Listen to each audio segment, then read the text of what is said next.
ओ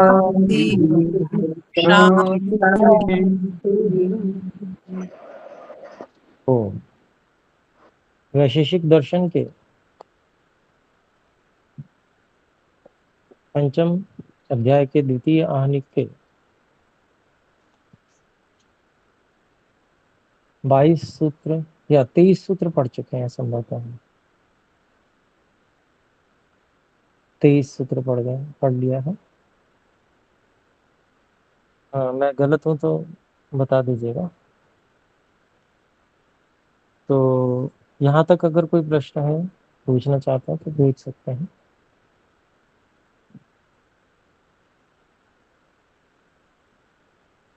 जी महेंद्रिया जी बोले। जी ओम नमस्ते गुरुजी। नमस्ते जी। गुरुजी मेरी शंका पंचम अध्याय के द्वितीय आहनि के सूत्र 14वें से है गुरुजी। हाँ जी बोलो। गुरुजी उस सूत्र की जो अंतिम पंक्ति है प्रयत्नवाद संयोगे न समवाय असमवायी कारणेन। गुरुजी ये पंक्ति स्पष्ट नहीं हो पा रही है ठीक से, एक बार फिर से समझा दें। यह प्रयत्नवत आत्म संयोगे न जी गुरुजी। समवायी कारण असमवायी कारण जी संयोगे गुरुजी। ना समवायी कारण, है ना। हम्म। तो प्रयत्न वाला जो आत्म संयोग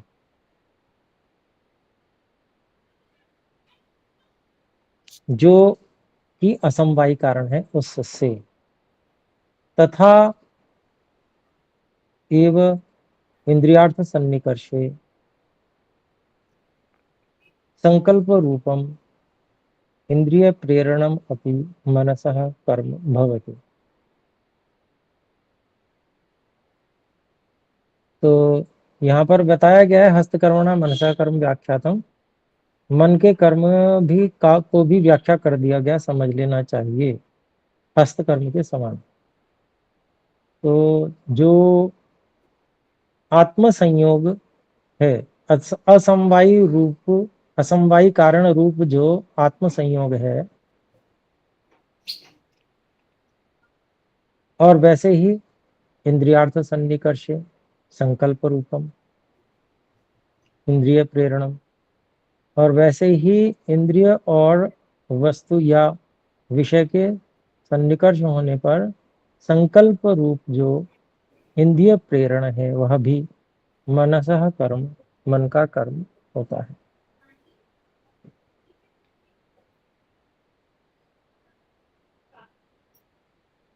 तो मन का कर्म जो है, जो आत्मा का संयोग होने से आत्मा से का संयोग भी वहां असमवायी कारण है ना। जी वैसे ही गुरुजी। इंद्रिय का विषय से सन्निकर्ष होने पर संकल्प रूप जो इंद्रिय का प्रेरण है, तो यहाँ पर जो पहले बताया वो उदाहरण है, और दूसरी बात वो सिद्ध की जा रही है। तो पहला जो है, जैसे आत्मा का संयोग वहां पर असमवायी कारण होता है किसी भी कार्य को करने में, यानी कि जैसे मन में भी कर्म हो रहा है तो वो आत्मा के संयोग के कारण से हो रहा है। जी गुरुजी।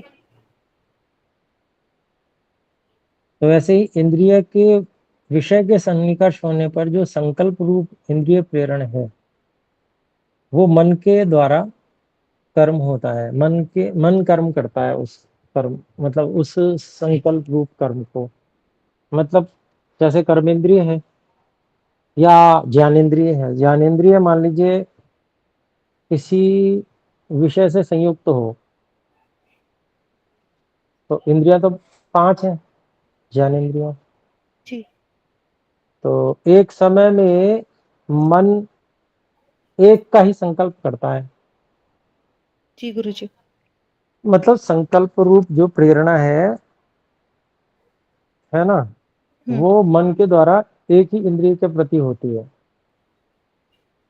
तो बहुत सारी चीजें होने के बाद भी ज्ञान एक ही हो रहा होता है। जब जिस जिस इंद्रिय के साथ विषय से संबद्ध होने में हमारा संकल्प होता है, उसमें हम एकाग्र होते हैं, उसका ज्ञान होता है, बाकी का ज्ञान नहीं होता है। जी गुरु जी। तो इसमें जो संकल्प रूप कर्म है वो भी मन का बताया है, इसीलिए मन माध्यमिक है, मध्यम है। इसीलिए अगर आत्मा से सीधे जुड़ जाए तो आत्मा तो सदा सदा ज्ञाता है, आत्मा को कोई परेशानी नहीं है एक साथ बहुत सारे ज्ञान होने में। जी गुरु जी। लेकिन आत्मा का सामर्थ्य उतना नहीं है, उसको मन रूपी साधन की आवश्यकता है, सामर्थ्य नहीं है, कम सामर्थ्य है चेतन वो, जितना कर सकता है उतना सब एक साथ कर सकता है आत्मा।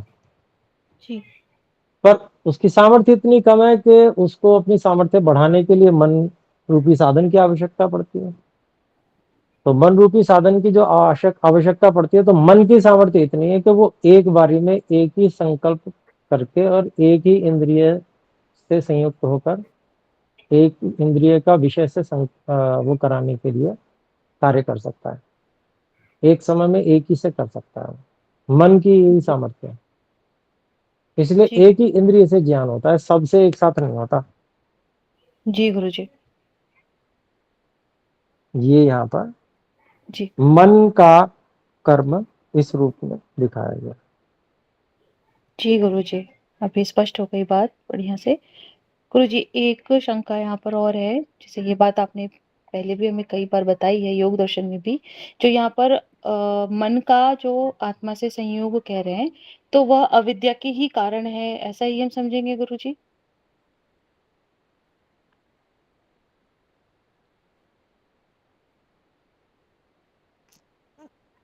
देखिए, अविद्या जो है जन्म में कारण है, प्रकृति से संयोग में कारण है। जी गुरु जी। मन से संयोग में सीधा कारण नहीं है। देखिए, जो भी कारण की परंपरा देखी जाती है ना, वो सीधा कारण देखा जाता है। जी गुरु जी। यद्यपि यद्यपि अविद्या जो है कारण है, परंतु उसके बीच में और भी कारण है। जी। प्रकृति से संयुक्त होना अर्थात साधन मिलना, ये ईश्वर की ओर से व्यवस्था की गई है कि पूर्व जन्म तक जितना कुछ किया उसमें संस्कारों के साथ में अविद्या जुड़ी हुई है। तो अविद्या जुड़ी है तो संयोग हो जाएगा, प्रकृति से संयोग हो जाएगा, या अगले शरीर से संयोग होगा, जन्म होगा। जी।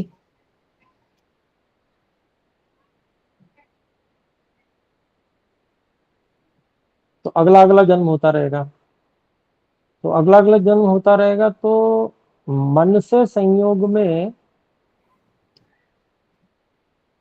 और मन जो है वो तो एक बार प्राप्त हुआ, चाहे मोक्ष से आने के बाद में, चाहे सृष्टि आरंभ में जी मन से गुरु जी। संयोग हुआ। जी।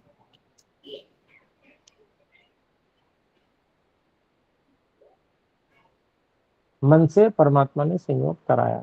तो मन से पहले बुद्धि अहंकार से संयोग कराया, या ऐसा कह लें कि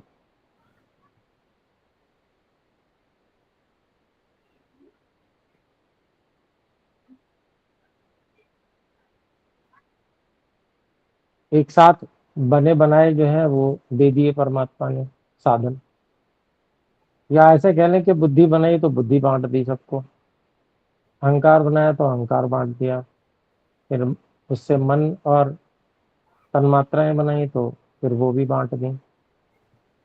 तो चाहे तो ऐसे भी कह सकते हैं, लेकिन ये विषय जो है जी गुरुजी। वैशेषिक दर्शन का नहीं है, ये योग दर्शन का तो हो सकता है। क्योंकि वैशेषिक दर्शन में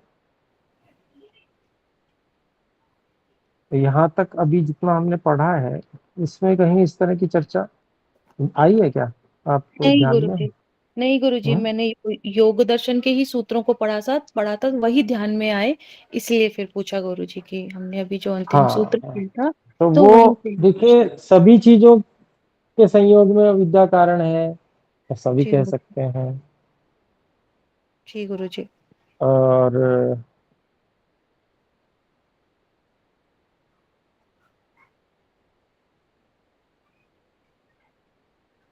मन भी उसमें से एक ही हुआ, क्योंकि प्रकृति से संयोग है ना, मुख्य संयोग तो प्रकृति से जी, दिखाया गया है।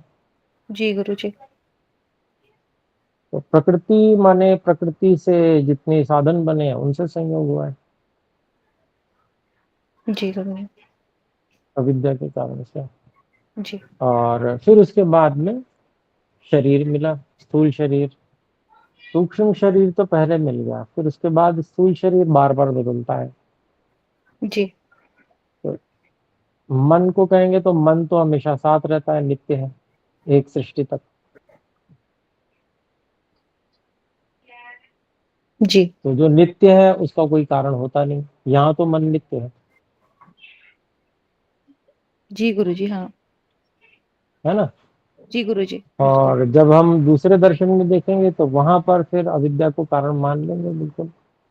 जी गुरुजी। जी गुरुजी, अभी स्पष्ट हो गई ये वाली बात। हाँ, ये बात ध्यान नहीं रही थी कि इस यहाँ वैशेषिक दर्शन में तो हम इसको नित्य ही मान रहे हैं, तो इस नित्य दृष्टि से। ही है, क्योंकि जैसे परमाणु नित्य है तो परमाणु से पहले का सब कुछ नित्य ही है। जी गुरुजी। वो पूरी सृष्टि पर्यंत रहेगा, जी, ये है। तो जी, जी, एक सृष्टि तक है वो नित्य माना गया है यहाँ पर।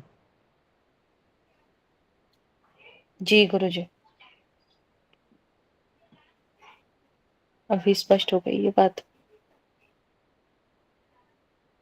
धन्यवाद गुरुजी। जी धन्यवाद। और कोई बात? नहीं ठीक गुरुजी, है, स्पष्ट है मतलब। चलिए तो ये कुछ सूत्र बचे हैं, उनको भी देख लेते हैं।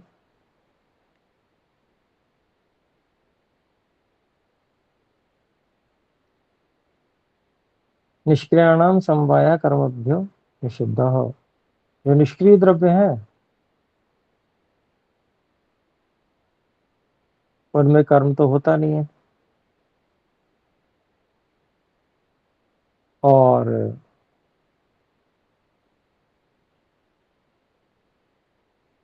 ऐसे ही गुण कर्म में भी कर्म नहीं होता है। ये सब बातें हमने पीछे देखी।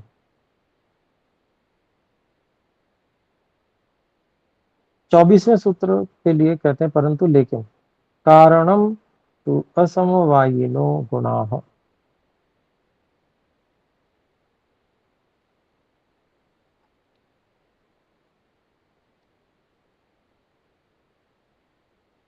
कहते हैं कि द्रव्यों और कर्मों के असमवायी कारण तो गुण होते हैं।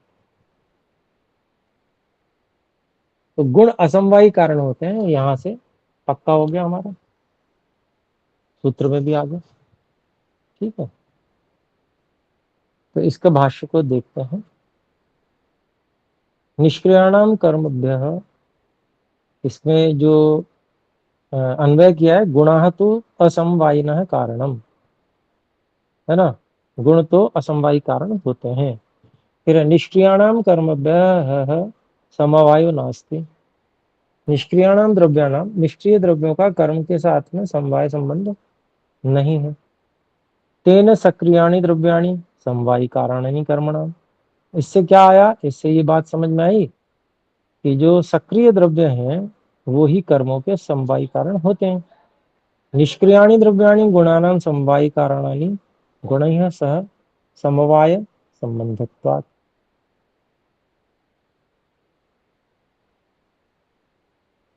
निष्क्रिय जो द्रव्य हैं वो गुणों के समवायी कारण तो हैं, क्योंकि उनके साथ गुण समवाय संबंध से रहते हैं। निष्क्रिय द्रव्यों के साथ गुण तो रहते ही रहते हैं, कर्म नहीं है रहते।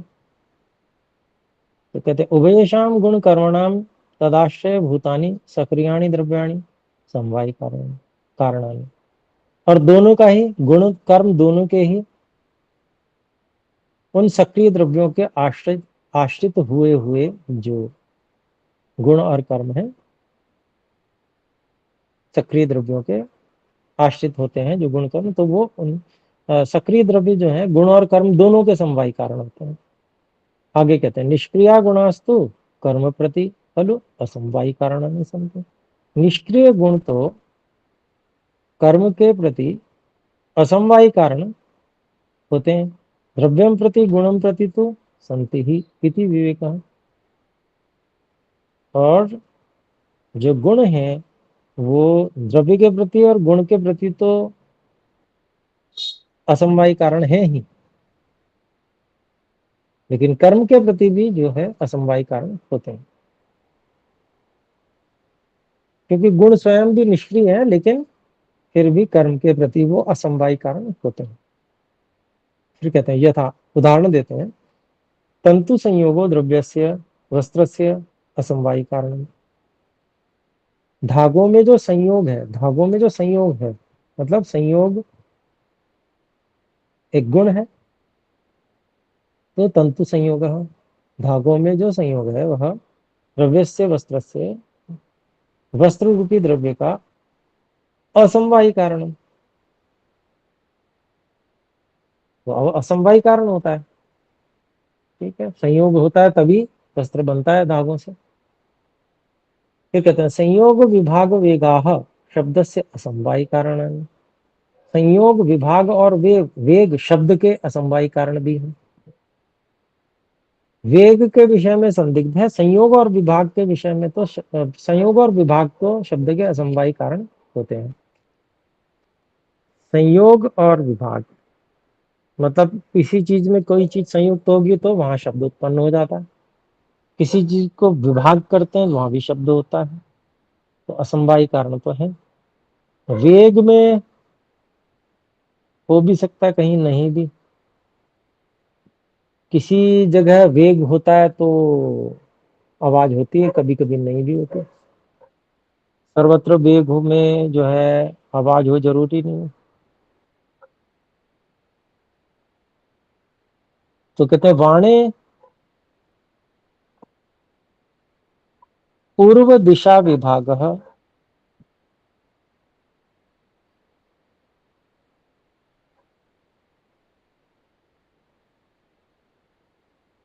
कर्मणो असमवायी कारण।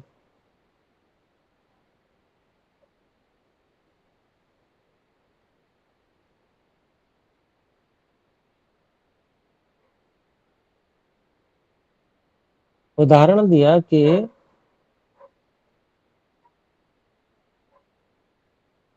बाण अपने पूर्व स्थान को छोड़ता है तभी वो आगे बढ़ता है।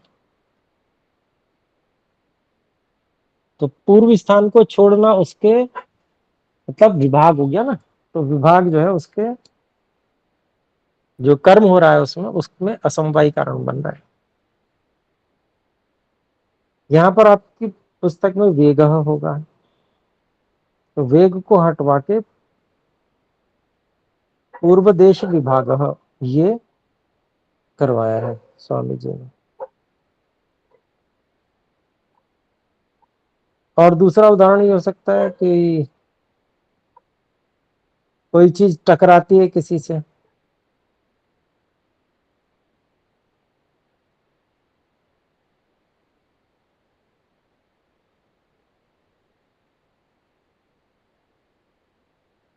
तो उसमें कर्म हो जाता है।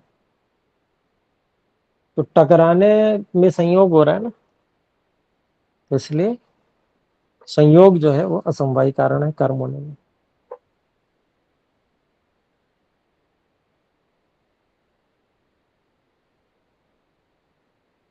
जैसे खड़ी हुई कार है, दूसरे ने आके ठोक दी, तो क्या होगा, उसमें गति होगी, जो खड़ी हुई कार है उसमें ठोकने पर। तो उसमें जो कर्म हो रहा है वो, उसमें ये संयोग समवायी असमवायी कारण है। ठीक है, 25वां सूत्र देखते हैं। गुणैः दिक् व्याख्याता।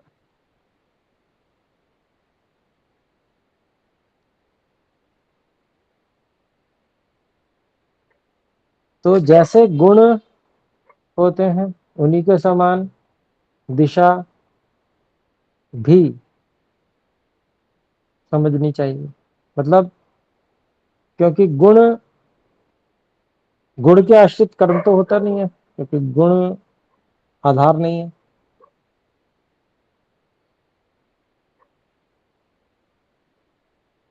ऐसे ही दिशा भी कर्म का समवायी कारण नहीं होती।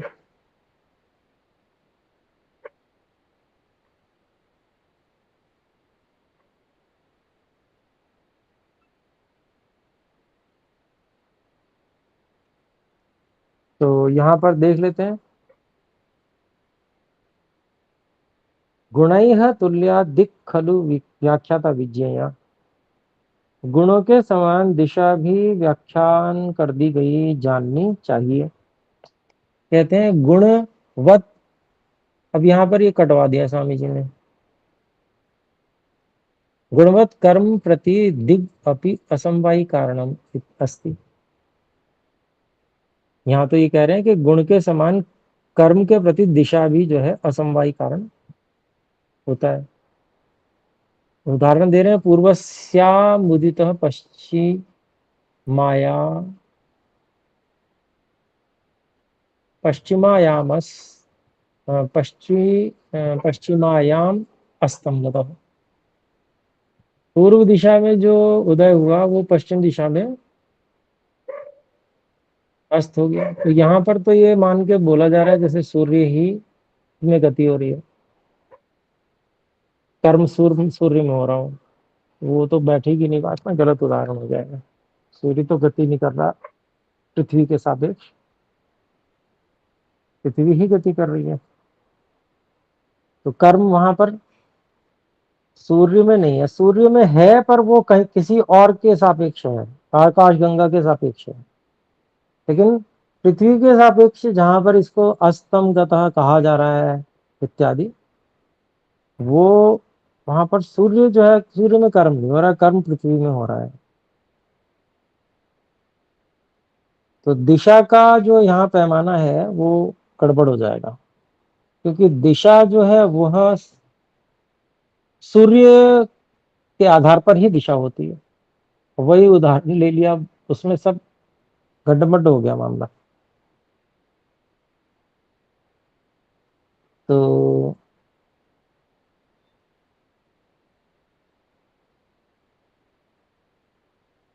दिशा जो है वो कर्म के प्रति असमवायी कारण नहीं हो सकती, गुण के समान निमित्त कारण हो सकती है। तो कारणपन जो है, मात्र कारणपन की समानता लेंगे, भाई असमवायी कारण ही हो ये कोई जरूरी थोड़ी है। कोई भी द्रव्य असमवायी कारण नहीं होता, असमवायी कारण नहीं होता। असमवायी कारण तो गुण ही होते हैं। यहां पर जो ये बात कही है, यहाँ क्या बताना चाह रहे हैं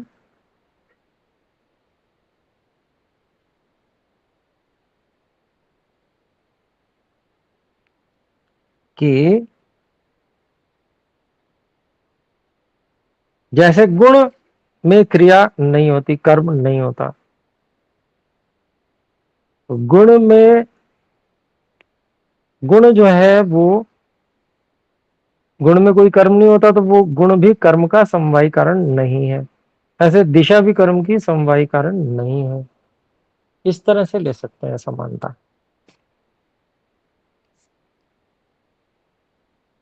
यद्यपि ये जो सूत्र है वो सीधा कारण तो असमवायिनो गुणा इसके ठीक बाद दे रखा है, तो असमवायी कारण से संबद्ध होना चाहिए। लेकिन असमवायी कारण से संबद्ध यदि नहीं हो पा रहा है, तो केवल कारण से संबद्ध तो हम कर ही सकते हैं।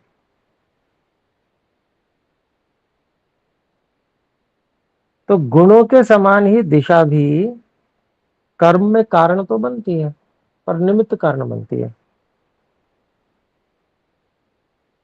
सहयोगी कारण जो होते हैं उनमें से। तो समझ गए होंगे, यहाँ पर थोड़ा सा जो भाष्य है उसमें परिवर्तन करना होगा। फिर अगली अगली बात करते हैं काल के विषय में।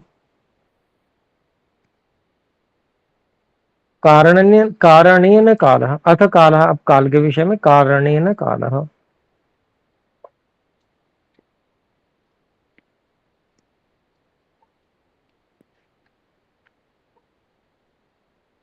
कहते हैं द्रव्यों की उत्पत्ति में कारण होने से काल द्रव्यों का निमित्त कारण है। तो समय भी लगता है, कोई भी वस्तु बनाई जाएगी तो समय तो लगेगा ही।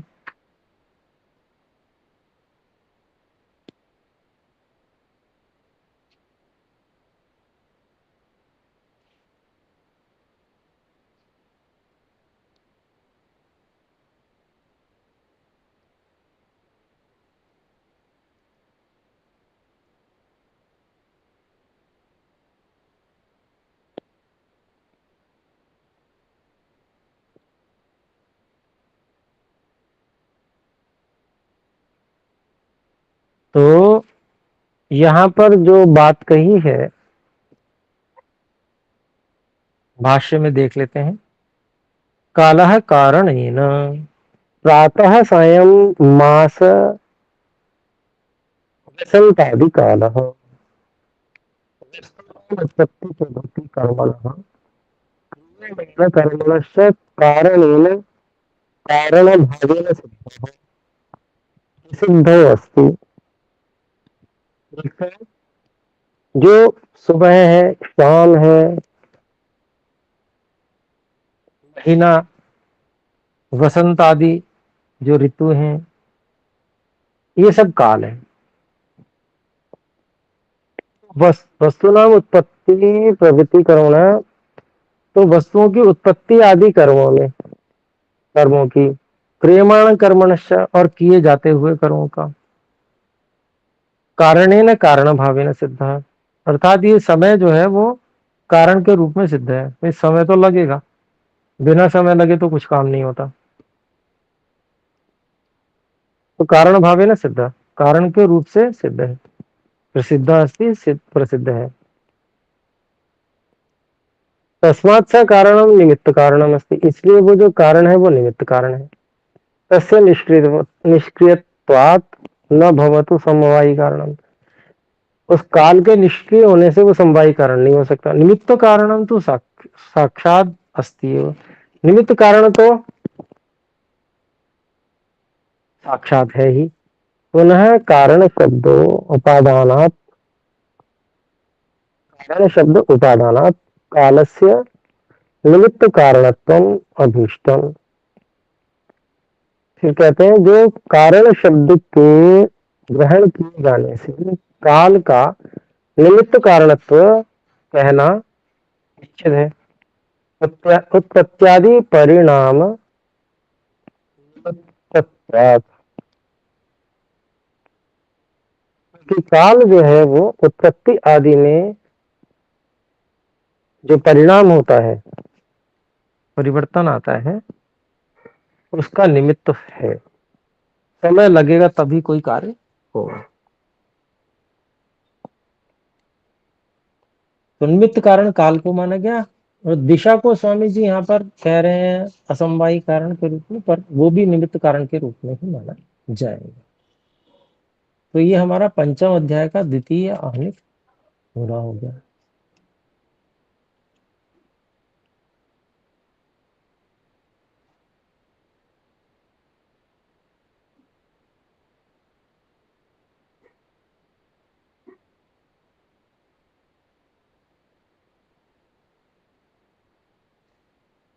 तो षष्ठ अध्याय पे चले जाते हैं फिर, या कुछ प्रश्न पूछ लो आपसे।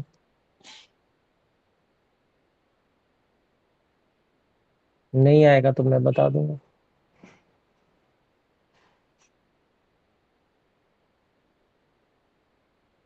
जी गुरु आवाज नहीं आई। जी। गुरु जी क्या? जी गुरु जी पूछ ले, प्रश्न पूछ ले गुरु जी। अच्छा,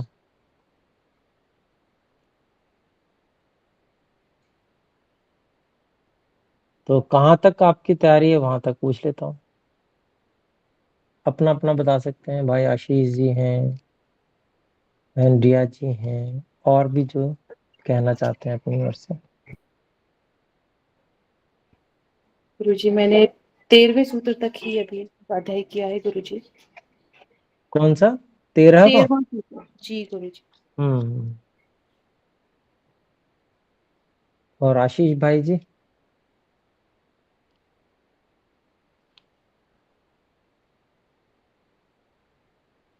आज मौन है। उपस्थित तो हैं। चलिए, तो प्रश्न पूछते हैं इसमें से कुछ।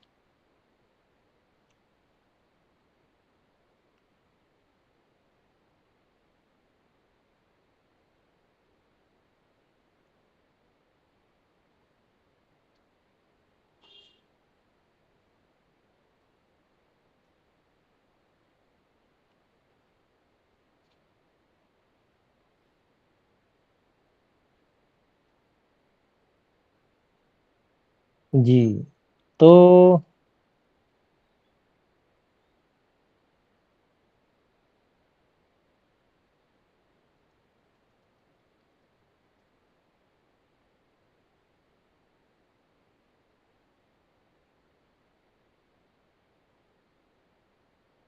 जो सूक्ष्म नलियां हैं उनमें जल का ऊपर की ओर चढ़ना, इसमें क्या कारण बताया गया है?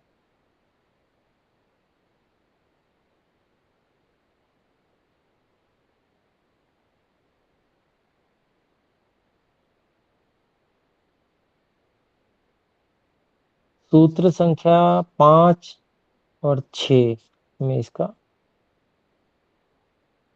बताया गया है। 5-2 बोले रिया जी। जी ओम गुरु जी। जो जैसे जो नाड़ियां हैं और जो सूर्य की किरणें हैं गुरु जी, उनके जी, संयोग से जो जो जल है उसके ऊपर उठने का कारण बताया गया है गुरु जी। और जो वृक्ष की जड़ें हैं उसमें अदृष्ट शक्तियां हैं, वे ऊपर उठने का कारण है।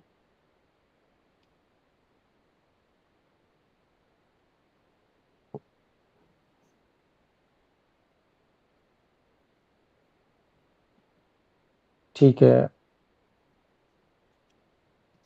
जी गुरु जी।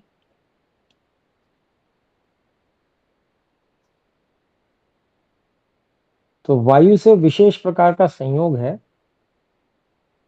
जो उपस्थित नली में जो उपस्थित वायु है उससे जल का विशेष प्रकार से जो संयोग होता है, उसके कारण से सूक्ष्म नलियों में ऊपर की ओर जल चढ़ता है। ऐसे ही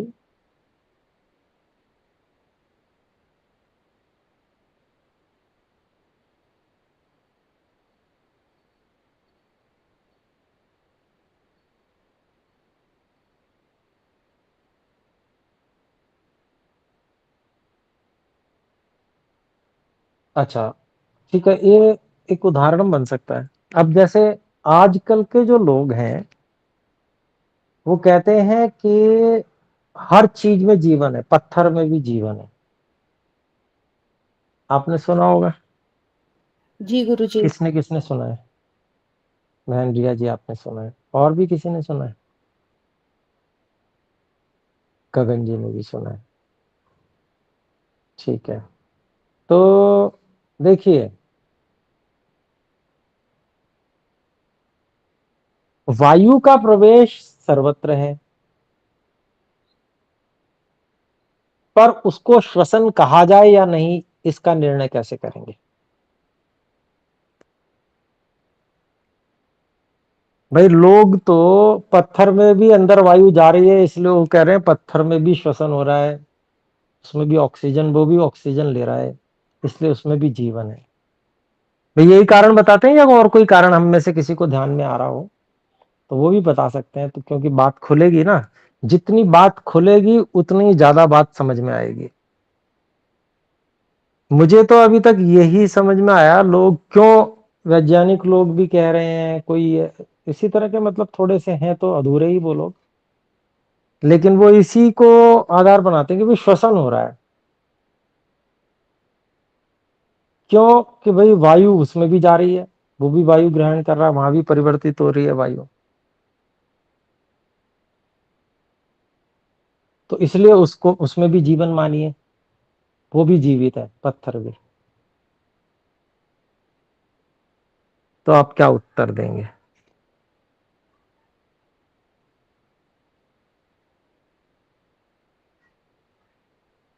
इस तरह से तो कुछ जड़ रहेगा ही नहीं, सब कुछ चेतन हो जाएगा। तो देखिए बात तो वो है गलत, झूठी बात है, और ऋषियों की बात बिल्कुल सच्ची है, सत्य है। तो भाई हिमांशु जी कुछ बताना चाहेंगे? तो जी गुरु जी, उसमें हम ये तर्क दे सकते हैं कि उसमें जीवन नहीं है, उसमें वायु जा रही है और वायु वैसी की वैसी बाहर आ जाएगी। उस वायु का फिर कुछ जो है परिवर्तन नहीं होगा, उस परिवर्तन से कोई ऊर्जा का निर्माण नहीं होगा जिससे कि पत्थर में वृद्धि हो या कोई दूसरा पदार्थ बने। इसलिए उसको वहां पर जीवन नहीं माना जा सकता है, ऐसा मुझे लगता है। ओ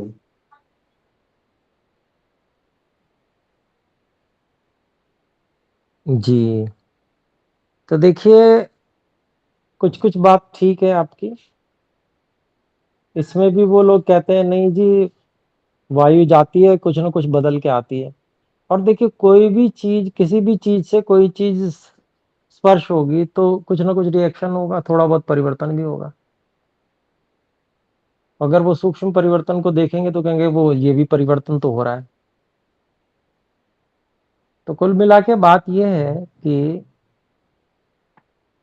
श्वसन का अभिप्राय जो है, वो अंदर शरीर आदि में जो चय अपचय हो रहा है उसके कारण से वहां जो अशुद्धि है वायु की इत्यादि, वो अशुद्धि श्वसन के कारण से वो अशुद्धि बाहर जा रही है और शुद्धि की परिपूर्ति वहां पर हो रही है।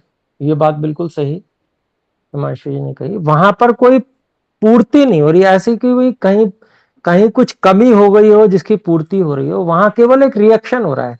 रिएक्शन संभव है कि भाई दो चीजें, कहीं मान लीजिए पत्थर है, उसमें कोई चीज है जिसमें ऑक्सीजन मिलके ऑक्साइड बन जाए, हो सकता है, कोई बड़ी बात नहीं है। रसायन विज्ञान के यहाँ विद्यार्थी बहुत से होंगे, क्योंकि लोहे से भी वायु का संपर्क होता है, जल भी होता है, तो वहां पर कुछ प्रतिक्रिया हो जाती है, जंग वगैरह लग जाता है, जल भी होता है।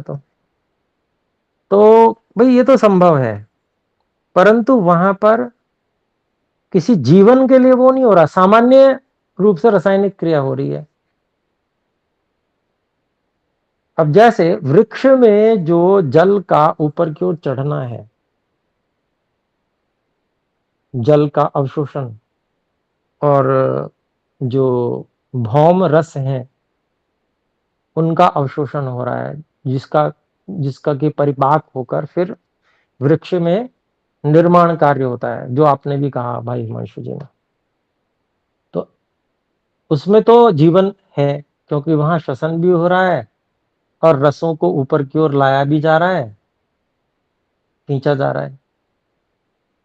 लेकिन अगर हम पानी के आधे भरे हुए गिलास में एक कपड़ा डाल दें, तो उस कपड़े में से भी पानी ऊपर की ओर चढ़कर और बाहर की ओर निकलने लगता है। आपने देखा होगा, ऐसा होता है ना। जी तो गुरु जी। तो वहां भी ऐसा हो रहा है, तो वहां तो जीवन नहीं है भाई, ऊपर चढ़ने का कार्य तो वहां भी हो रहा है। लेकिन वहां जीवन नहीं है, वो वायु के संयोग के कारण से हो रहा है ना। तो एक जैसे समान लगने वाली बहुत सारी चीजें हो सकती हैं, परंतु परिणाम जीवन के रूप में प्रकट होगा।